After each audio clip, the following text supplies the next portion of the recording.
ದೀಪ ಮತ್ತು ಬೆಳಕು. ಯೆಹೋವನೇ, ನಿನ್ನ ವಾಕ್ಯವು ನನ್ನ ಕಾಲಿಗೆ ದೀಪವು, ನನ್ನ ದಾರಿಗೆ ಬೆಳಕು ಆಗಿದೆ. ಕೀರ್ತನೆ 119 ವಚನ 105. ಬೆಳಕು ಎಲ್ಲಿ ಮತ್ತು ಯಾವಾಗ ಅಗತ್ಯವಾಗಿದೆ? ಯಾಕೆ ದೀಪವಾಗಿರುವ ಯೆಹೋವನ ವಾಕ್ಯದ ಬೆಳಕು ನಮಗೆ ಕಡ್ಡಾಯವಾಗಿ ಬೇಕಾಗಿದೆ?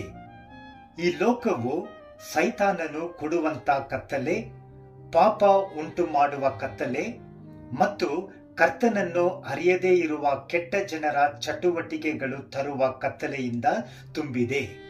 ಕತ್ತಲೆಯಲ್ಲಿ ನಡೆಯುವ ಪ್ರತಿಯೊಬ್ಬನು ಸುರಕ್ಷಿತವಾಗಿ ಇರುವುದು ಅಸಾಧ್ಯವಾಗಿದೆ. ಕರ್ತನ ವಾಕ್ಯವು ನಮಗೆ ಅಗತ್ಯವಾಗಿರುವ ಪರಲೋಕದ ಬೆಳಕನ್ನು ನೀಡಿ ಕತ್ತಲೆ ತುಂಬಿರುವ ಈ ಪ್ರಪಂಚವನ್ನು ಭದ್ರವಾಗಿ ದಾಟಿ ಪರಲೋಕವನ್ನು ಸೇರುವುದಕ್ಕೆ ಸಹಾಯ ನೀಡುತ್ತದೆ.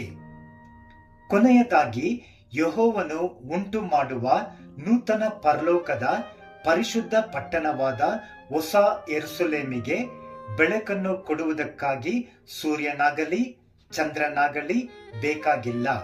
ಅದಕ್ಕೆ ದೇವರ ಪ್ರಭಾವವೇ ಬೆಳಕನ್ನು ಕೊಡುತ್ತದೆ. ಯಜ್ಞದ ಕುರಿಯಾದ ಯೇಸು ಕ್ರಿಸ್ತನೇ ಅದರ ದೀಪವು.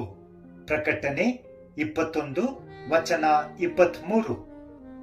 ಬೆಳಕಿನ ವಿಷಯವಾಗಿ ಯೇಸು ಕ್ರಿಸ್ತನು ಹೇಳಿದಂತ ಸತ್ಯ ಮಾತುಗಳು: ನನ್ನನ್ನು ನಂಬುವ ಒಬ್ಬನಾದರೂ ಕತ್ತಲಲ್ಲಿ ಇರಬಾರದೆಂದು ನಾನು ಬೆಳಕಾಗಿ ಲೋಕಕ್ಕೆ ಬಂದಿದ್ದೇನೆ. ಯೋಹಾನ 12 ವಚನ 46. ನಾನೇ ಲೋಕಕ್ಕೆ ಬೆಳಕು.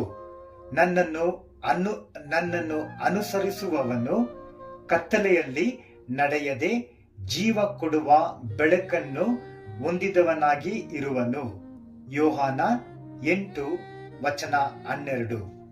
ಕರ್ತನ ಪರಿಶುದ್ಧಾತ್ಮನು ವಾಕ್ಯದ ದೀಪದಲ್ಲಿರುವ ಬೆಳಕನ್ನು ನಮಗೆ ನೀಡಿ ಈ ಕತ್ತಲೆಯ ಪ್ರಪಂಚದಲ್ಲಿ ಸುರಕ್ಷಿತವಾಗಿ ಮುಂದೆ ನಡೆಸಿ ತಕ್ಕ ಸಮಯದಲ್ಲಿ ನಮ್ಮನ್ನು ಪರಲೋಕದಲ್ಲಿ ಸೇರಿಸುವನು. ಆಮೇನ್.